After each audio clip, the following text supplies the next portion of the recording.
மகர ராசி நேயர்களுக்கு மகரத்துக்கு இன்றைய தினத்துல சாதகம் உண்டு. சிறு பிரயாணம், தூர பிரயாணம், வெளியூர் பிரயாணங்கள் இன்றைய தினத்துல இருந்துட்டு இருக்கும்.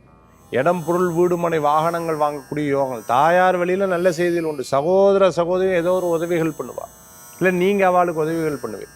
இன்னைக்கு ஒரு காரியம் நடக்குதுன்னா கொஞ்சம் அலைச்சல் கொடுத்து அந்த காரியங்கள் நடக்கும். கொஞ்சம் அலைச்சல் கொடுக்கும், ஆனால் அந்த காரியம் கண்டிப்பாக நடக்கக்கூடிய வாய்ப்புகளை ஏற்படுத்தி கொடுக்கும்.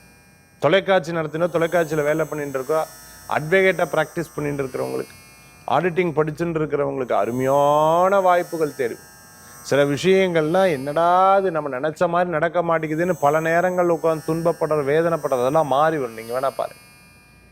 சாப்பாடு டைம் ஆகிடுத்து, இன்னும் கூப்பிடவே இல்லை, எல்லா விஷயத்துக்கும் நம்ம கூப்பிடணும், எல்லா விஷயத்துக்கும் நம்ம கூட அவள் இந்த வேலை பண்ண அப்படிலாம் நினைக்கவே நினைக்காதுங்க. நம்ம பாட்டுக்கு நம்ம ஒர்க்கை எடுத்து பண்ணுவோம், கடமையை செய்வோம், பலனை எதிர்பார்க்க வேண்டாம். அவள் செஞ்சானா நல்லது, செய்யாட்டி அவளுடைய கர்மா அப்படின்னு விட்டுட்டு போயிடும்.